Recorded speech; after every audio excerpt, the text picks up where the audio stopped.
Hey guys, welcome back for another episode of Not the Girl Next Door. I'm your host, Meg Reynolds, and I wanted to talk one-on-one with you guys today. I feel like the past couple of times I've done solo episodes, they've been very heavy. They've been a lot of social commentary. It's been, really intense subjects. And with this episode marking the start of Women's History Month, I kind of just wanted to have a little girl chat today. I've been feeling really nostalgic lately, and I don't know if it's because I have a lot of important milestones coming up for me this year. It'll be a year since I got laid off, a year since I started my business, 5 years of moving to Nashville, 5 years since I graduated college, 4 years since we sold my childhood home. Like, a lot of change has occurred for me in the past 5 years of my life. And it's just had me really in my feels lately. I've talked about how I've been struggling for the last couple of months mentally. And I feel like this week, I just feel like the fog has kind of lifted. And I don't know why I feel like that, but I just feel like it has. And I feel like I've just got such a clarity on everything. And I just wanted to share a little bit of what's been on my heart and on my mind. And, just kind of, like I said, have a little girl talk. First and foremost, I don't even know where to begin, honestly. I mean, I think I just have to start with how I realized how much I didn't realize how much I was running from when I moved to Nashville, and I didn't realize how bad my problems were. And so I think for any girl out there who has that feeling, that pit in their stomach of something is not right in their life and they're about to go on the wrong path, like, I think you need to listen to your gut, even if you don't know what you're running from. I think for me, moving to Nashville, I will never regret it. I think it was absolutely the right choice. But I sit and I think about what would have happened, what would my life look like today had I ended up going to law school and not taking the job with iHeartRadio? What would my life have looked like today if I went back to Syracuse University for that law degree instead of moving to a state I had never even visited, let alone know anybody? Like, what would my life have looked like if I went to school for another 3 years and stayed with the same people I knew instead of taking the chance that I did? And it's crazy because that was such a pivotal moment in the timeline of my life. And I can pinpoint certain events that were very pivotal moments in my life. And I look back on those with just, a pride in myself for trusting myself to make those choices that I did. Because it would have, the hard decision is the one I made, and it was the right one. And a lot of the times, the right decision is going to be the hardest decision. It's going to come with the most change. It's going to come with the most goodbyes. Like, I've realized too how many people in my life I've said goodbye to and I didn't even mean to. But that's what happens when you're growing as a person and becoming your best self, is you're going to have to say goodbye to a lot of people, unfortunately, whether it's you outgrow them or they just, are being negative and are jealous of your success, whatever it is. Like, goodbyes are inevitable.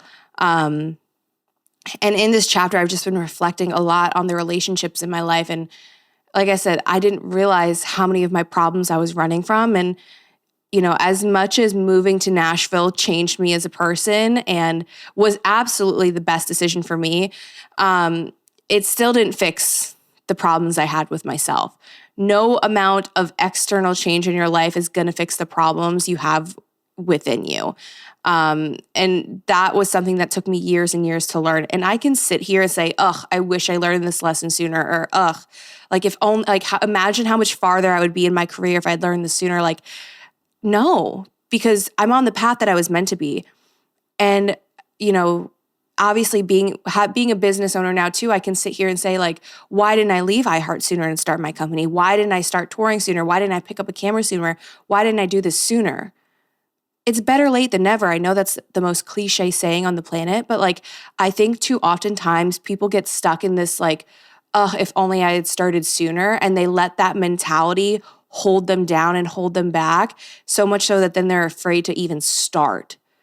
Why are you going to waste more time not starting and just start now? Because here's the thing too, you may do something purely for yourself and it could be setting you up for success. That's exactly how my business came to be. I never planned on having my own marketing agency. In fact, like when I was in college, I was doing social media freelance. I don't know if I've ever talked about this. Like I've been doing freelance social media since 2016, fall semester of my freshman year of college, just as a way to like have extra money. And I remember always saying, this is not going to be my full-time job. It's not going to be my full-time career. Like I don't see this being my full-time career. It's just a means to an end. Well, that means to an end has now turned into literally my livelihood, which is exactly what I always swore I would never do. And the way I got here is because I started this podcast. I picked up a camera again. And just for fun, I wanted to start shooting concerts and shooting portraits. And I just wanted to have, better high quality photos and videos. And, I didn't know why. I just knew it made me happy. And that happiness set me up to be in the right place at the right time.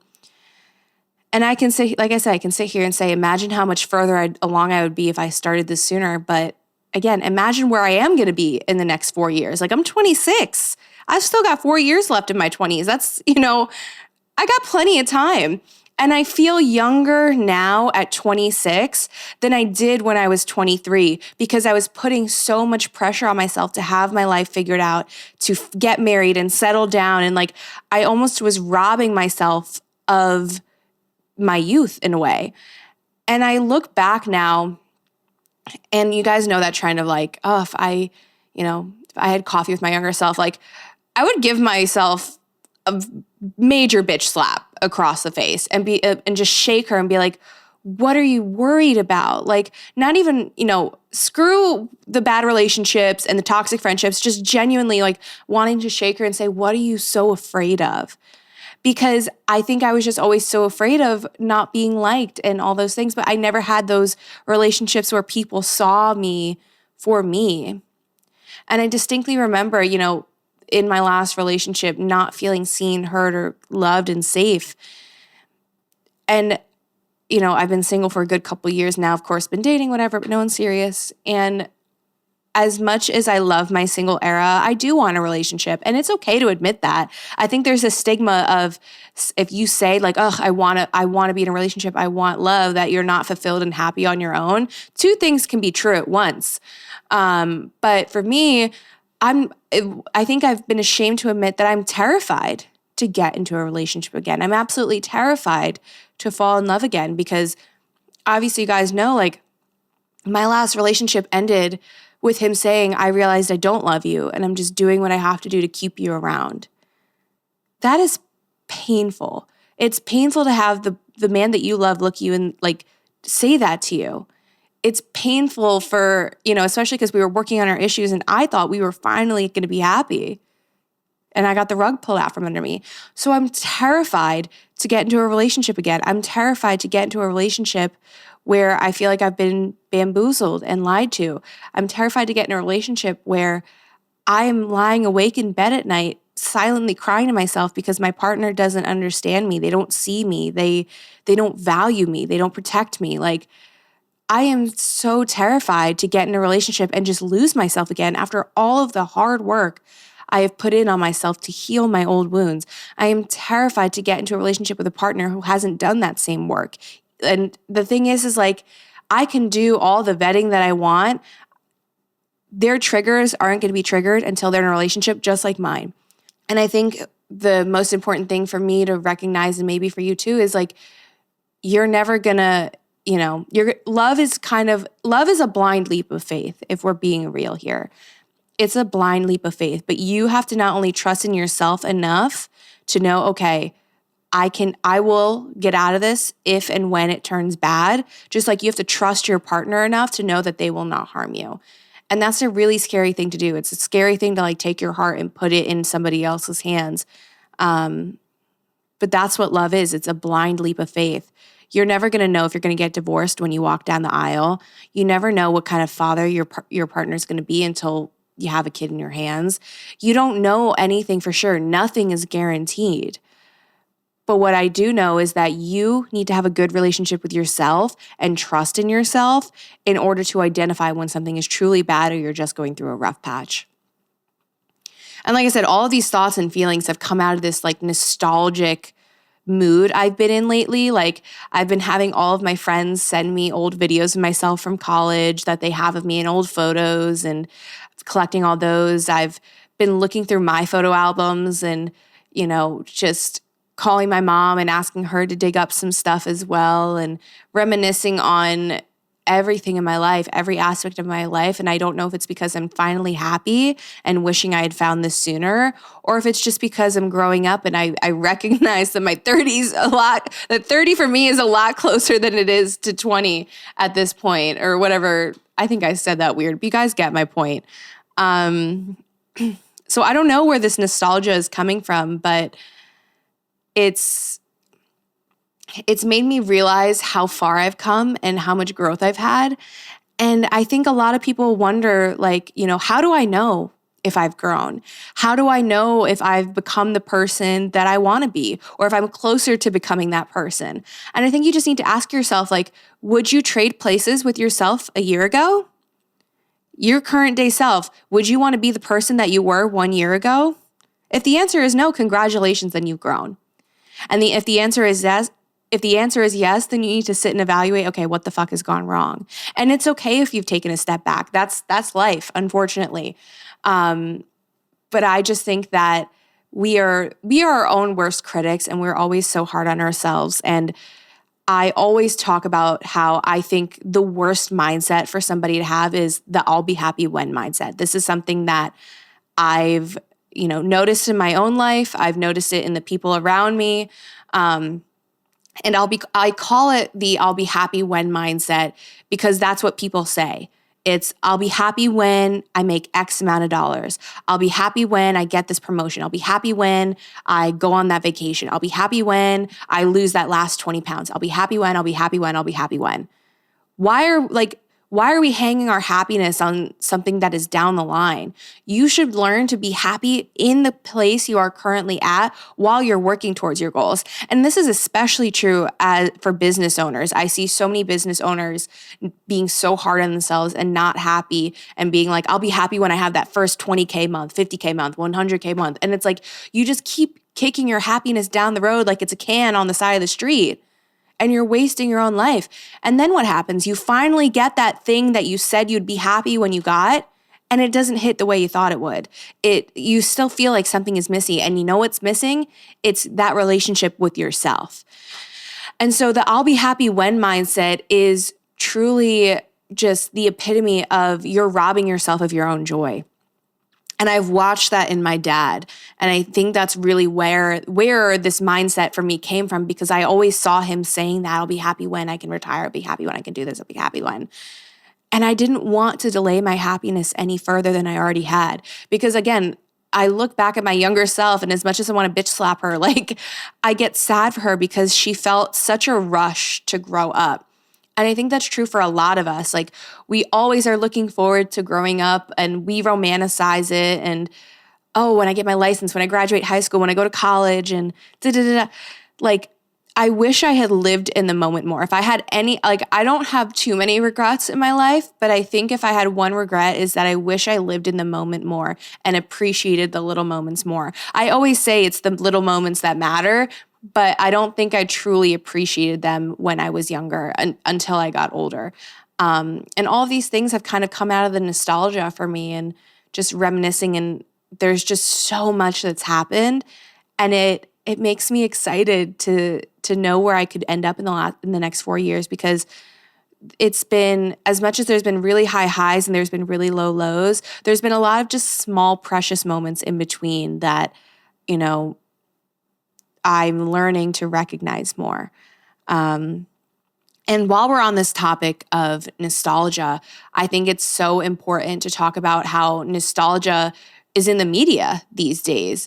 Y2K fashion, and I'm seeing it in my own line of work of people wanting Polaroids and vintage cameras and camcorders and all these things. And don't get me wrong, it's wonderful to have these creative outlets that are vintage and stuff, but I think we're also seeing it in a toxic light too. You see the fad diets from the 90s are now like wellness culture today, and the quick crash weight loss pills has now become Ozempic, and all of these, different types of what's the word? The beauty standards of the 90s. It's, all of that's coming back. And two, you even see people talking about how we should go back to the old ways of relationships, and all of this nostalgia in those regards. I don't think things were actually better in the old days. I think people just didn't talk about their problems. Like, people always love to romanticize like old time relationships, but it's like women couldn't even get a divorce. We couldn't have bank accounts or mortgages till 1974. I believe it was 1968. Yeah, it was until 1986 that, not 68, it was 86. But it wasn't even until 1986 that women could get a no-fault divorce. And California was the first state to pass that law. 1986, my mom and my dad were already born. Like, both of my parents were already born. In fact, they got married in 92, to put in perspective how close that timeline is. Like, the relationships weren't actually better. Women just had no escape. People had no out back then. You didn't get divorced back then. In fact, when we saw looking up these statistics, like no-fault divorce saw a 20% decrease in women suicides, decrease in violence and domestic violence. What else was it? A decrease in domestic violence for both men and women. Fewer females were murdered by their partners. And like I said, decline of female suicide by around 20%. And I bring all this up because obviously this episode is marking the start of Women's History Month. And that's a really important not milestone, that's not the word. It's very important to me to acknowledge it because obviously, this podcast is all about female empowerment. It's called Not the Girl Next Door for a reason. And I think, especially in today's day and age when everything feels so heavy, both sides attack the other, it feels so hateful. Like, I think we just need to take a minute and like acknowledge that the issues that we talk about, they're not so far removed. People love to think like, we've come so far. We haven't come far enough or quick enough. Again, 1986 is when California was the first state to pass a law about no-fault divorces. My parents were already alive. Like, that's crazy to say. They were married 6 years after that law was passed. That's not far enough. We haven't come far enough. And I think that's where this, the nostalgia epidemic comes in, because I think people are craving a simpler time because of how loud the world has become. People are craving a slower pace. And I think that's why we've seen a rise in trad wives and wellness culture and slower living and all these buzzy social media words that we're seeing. But at the end of the day, what people are craving is just silence. We are exposed to so much noise with social media. Everything is constantly shoved in your face, and it's okay to just turn things off for a minute. But I don't want people to turn things off so much that they stop paying attention. And so while nostalgia is great, the nostalgia epidemic has people romanticizing things of the past that aren't actually true. And again, this is a comment I get a lot. People think I have a problem with traditional relationships. I don't have a problem with traditional relationships. If that is your choice, fine by me. But that's the key word there, is choice. You have the choice to enter into a traditional relationship. And that's what, why it's so important we recognize Women's History Month, because we didn't have choices at one point in time. And pretty recent history, we still didn't have choices. Like I said, 1974, this is when you could finally get a mortgage in your own name as a woman. That's insane to think about. My mom was 2 years old at that time. Put that into perspective. Like I said, I don't have a problem with traditional relationships. My problem lies in, one, when men are trying to force traditional onto women, and two, the men who say they want a traditional relationship but don't actually want a traditional relationship. Because here's the thing. If you sit there and say, I want to be a provider, what does that mean to you? I want to, buy the house and take care of all the bills, da-da-da-da. Cool, great. But then why are you also still expecting her to have a job? So you don't want a traditional relationship, because a true traditional relationship is you're going to work, you're paying the bills, she is staying at home taking care of all the rest. Cool, great. No problem with that if that is your choice. Again, a traditional relationship where the wife still goes to work a 9 to 5 and then comes home and does all the domestic labor is not a traditional relationship. You are not a provider then. I don't know how else to say that, but you are then not a provider if you're sitting there saying like, oh, I just want to offer financial stability. That's not what a provider is. And especially in modern, maybe it is to someone, but to me, if a man tells me he wants to be a provider, I don't need your money. I have built my life. I have made a wonderful life for myself. To me, a provider is providing a place to feel safe, seen, and heard. It's providing a place that you are showing up in the relationship. You are emotionally intelligent. You are emotionally available. Like that is what I think providing is nowadays.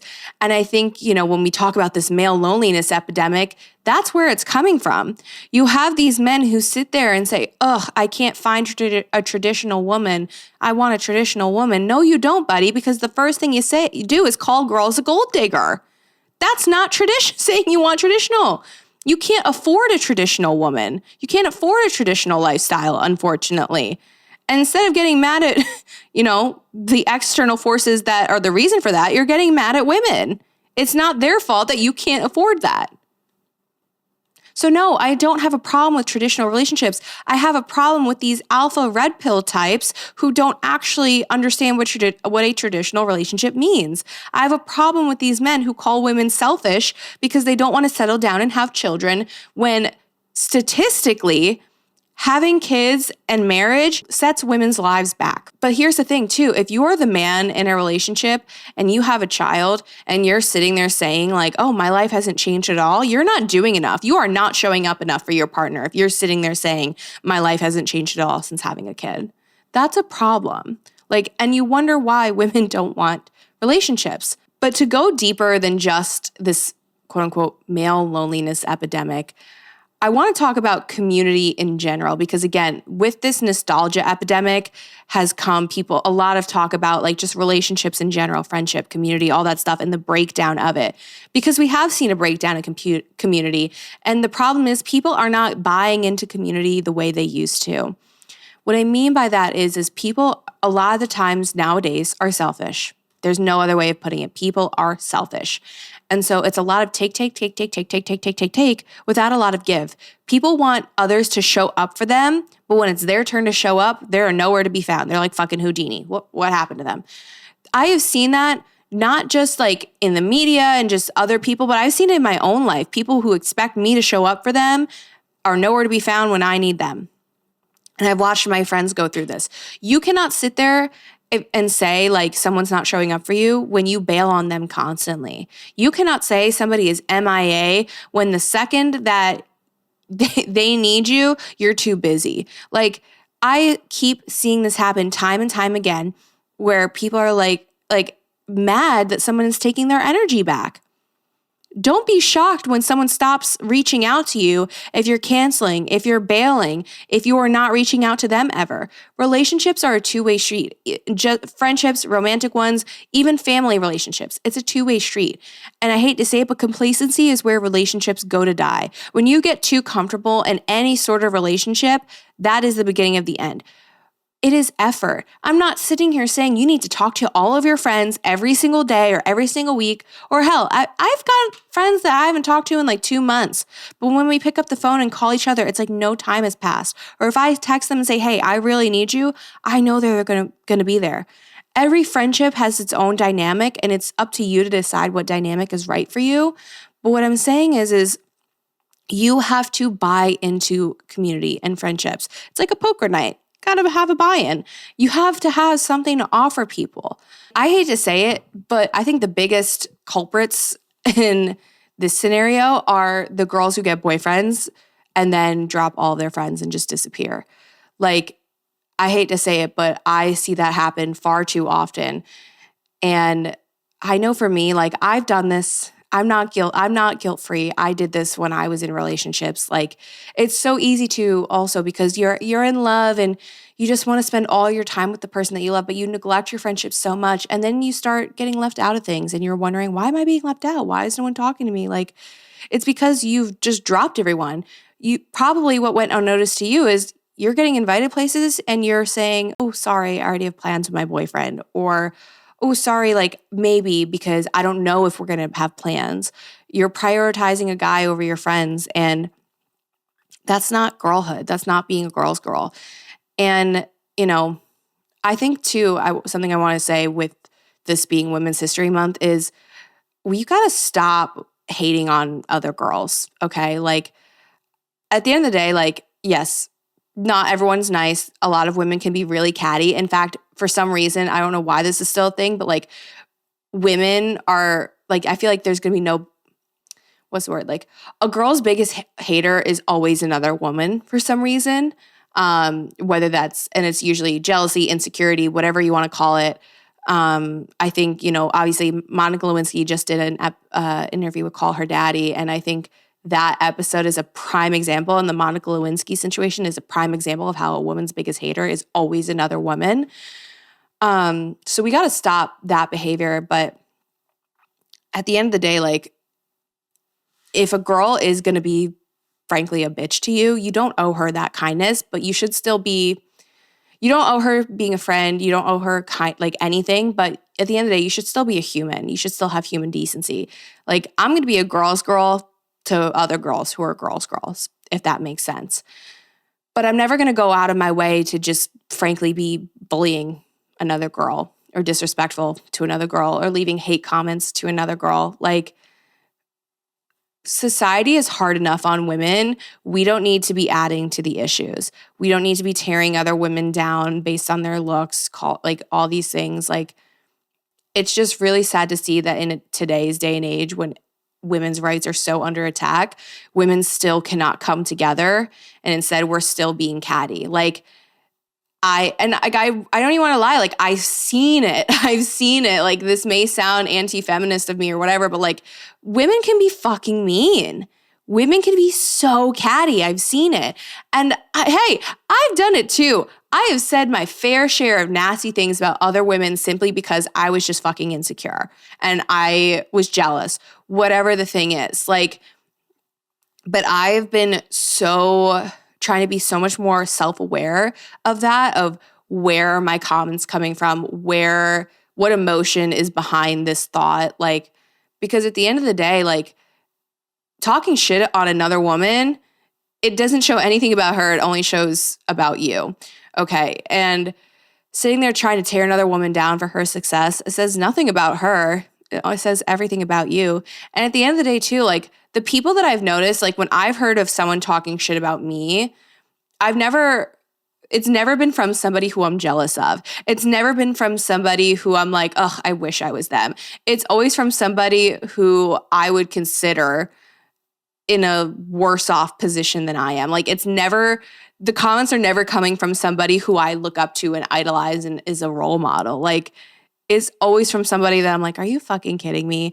And that's the thing too, is like, and why I've tried to be aware of when, like, comments I've made more, because it's like, where is this emotion coming from? They're not going to fucking care that I said, oh my God, that's a shitty outfit. They don't give a shit.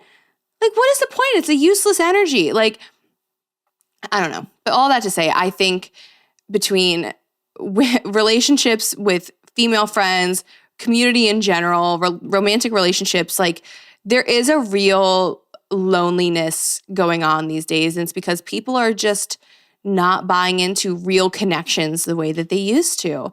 And I think that a lot of this, again, is why we've got this nostalgia epidemic going on for simpler times.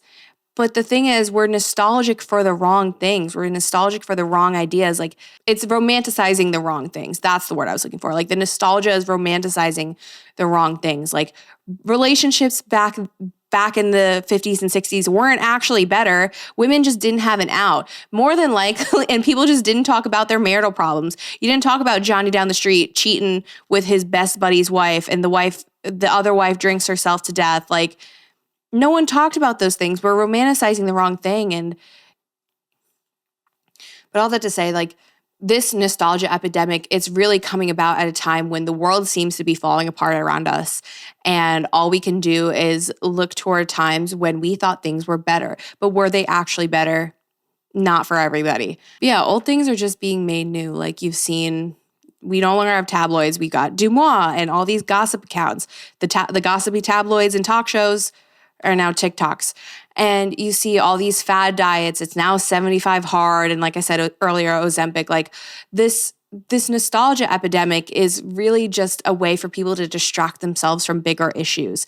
And they're romanticizing and simplifying these big issues, whether that's because they're trying to escape reality or they can't cope with reality. That I don't know. But what I do know is if you are someone like me who has been feeling really nostalgic and reflective on your life, don't run away from those feelings. Like I think lean into them and see what it is that is like get to the root of the issue. I think for me, it's again, the world feels very big and scary right now. And so I think I am craving that childlike, a lot of things that remind me of my childhood and a lot of things that just feel simpler and calmer to me because it's so loud and noisy outside. But it's also, I think I'm craving the nostalgia because of where I'm at in my life, and I've healed a lot of my things, and I almost want to reconnect with my younger self and, find that childlike wonder again. I think too often as adults, like I said, the world is big, harsh, and scary, but a piece of advice that has stuck with me over the years is that if you are struggling to find a hobby or a passion project, like look to your childhood. What are things that made you happy as a kid? What did you like doing as a kid? And get back in touch with those things. For me, it was always reading and writing and drawing. And now that I've connected with those things again, I feel more at peace. I think maybe that's part of why I feel like the fog has been lifted on me mentally, is I've gotten more in touch with myself again. But all that to say, like, this wave of nostalgia that we're seeing, these trends, people are talking about bring back club culture. We saw that kind of with Brat Summer a little bit, bring back this, bring back that, like this wave of trying to recreate old moments. It's again, because people are craving some stability, a simpler time. They're craving familiarity right now.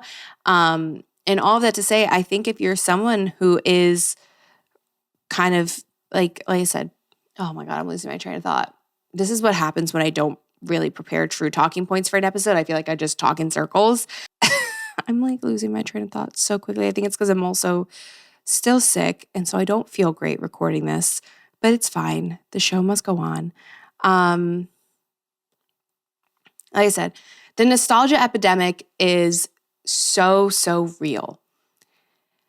I think for me too, part of my nostalgia comes from the fact that now I am so creative all the time. Like I really understand now why my mom was kind of a hoarder growing up. And what I don't mean like of things, but of just memories. And I wish I held on to more of my old work, like my old writing bits and old stories and old artwork. Like I wish I held on to more of it because now I wish I had it to look back on of how far I've come.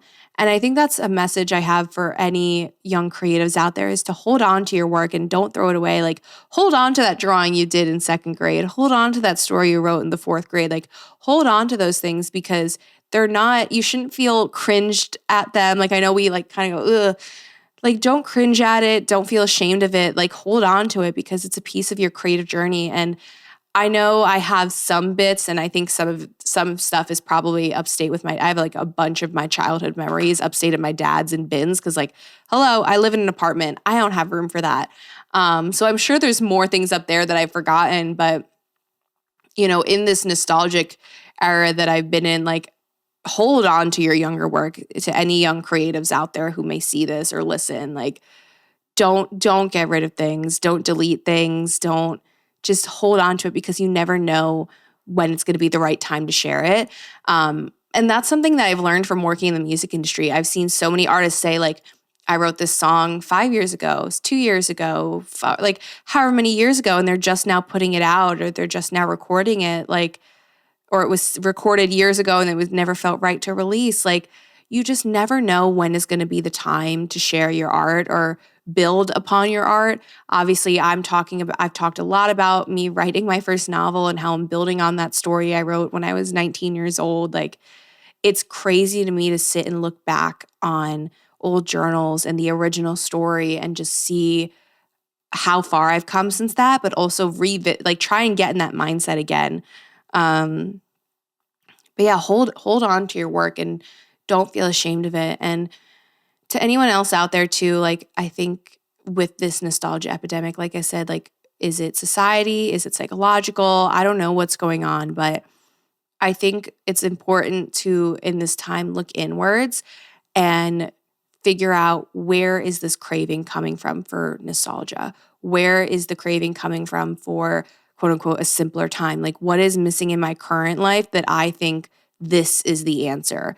A lot of it probably does have to do with the state of current politics. And that's a whole other socioeconomic political conversation that, if you guys want me to do a deep dive on, I'm happy to. That's not what this episode was for. It was more for just like I said, this episode was pretty much just a word vomit of my internal thoughts at this point in time. And like I said, I can do a deep dive on those things because I think, again, there's so many trends. Like, the whole idea of trends too is a really fascinating life cycle. So I'm happy to do an episode talking about those things, maybe have a guest on for that. If that's something you guys would be interested in, definitely let me know. I need to stop saying so much too. I don't know. God, I do not feel good. I need to go take more Dayquil. Okay. Hopefully by the time this episode releases next week, I will feel much better. But I want to wrap this episode by sharing some Women's History Month books that I think you should read if you're interested in them. A lot of these books I've already read are on my TBR list.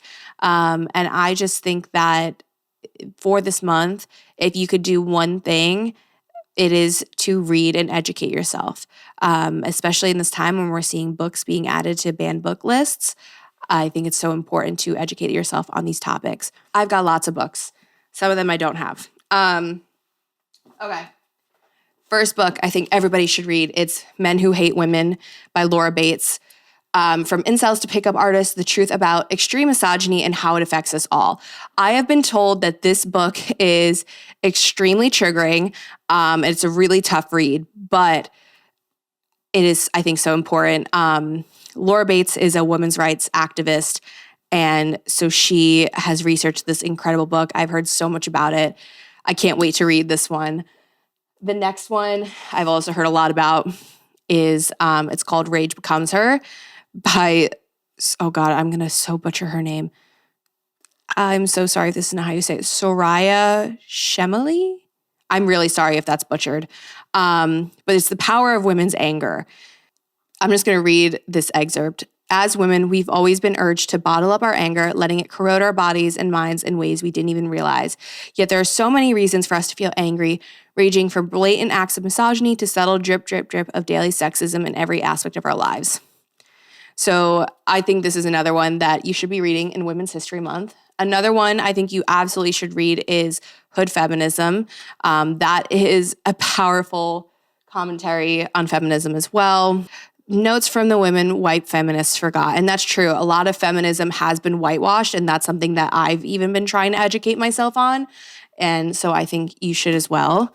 Another great book is The Women of Now, How Feminists Built an Organization That Transformed America by Catherine Turk. But in this book, historian Catherine Turk follows Betty Friedan, Pauli Murray, and Eileen Hernandez. And it just follows so many important historical moments of this incredible organization. So definitely read that one.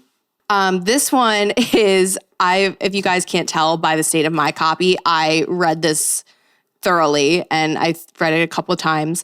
It's called Moody Bitches by Dr. Julie Holland. MD is MD a doctor? I don't know. Anyways, but it's the truth about the drugs you're taking, the sleep you're missing, the sex you're not having, and what's really making you crazy. What I loved so much when I read this book is not only is it satirical and she writes in this humorous tone, but it's actually evidence-based. backed, all of her findings in this book. And it's really important and insightful. It was really insightful for me to learn all about my hormones, cycles, sex, everything. Like, this book talks about how basically, if you've never gotten off birth control while you're dating your current partner, you should try getting off it, because basically there's a chance you may no longer be attracted to your partner. And I know for me, when I got off birth control, I found that to be so, so true, of looking at men who I've, been attracted to and just being like, ugh, what? But there's evidence to back that up. So if you've gotten off birth control and you felt like that, it's true.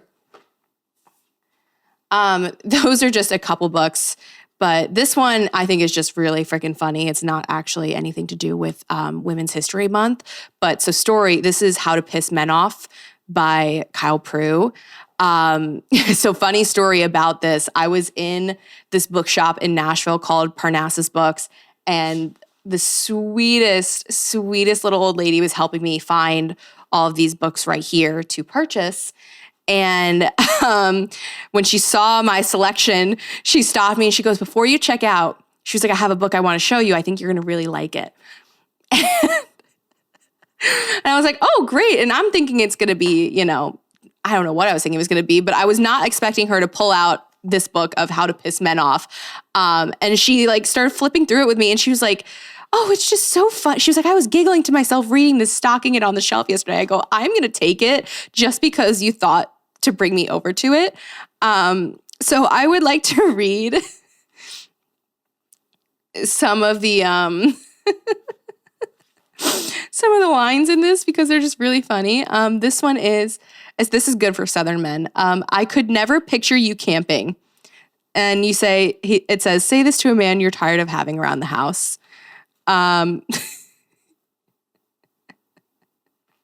This one is, are you circumcised? And it says, say this to a man who you've had sex with. This will set him on a never-ending mental quest. Was his performance forgettable, or merely his member? I apologize for using the word member. I wanted the alliteration. This next one is, fantasy football is just Dungeons and Dragons for people who are bad at both fantasy and football.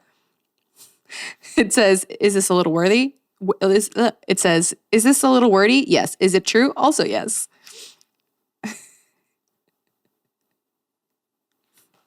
This is so bad. This one says, I'm only a socialist because Jesus was. And it says, say this to a man who thinks Jesus was white. This is the best one to end on, because I won't read all these, but this one says, is that a furry thing? And it says, say this when he tells you he's an alpha male. If all else fails, bark at him until he realizes he's not really about that life.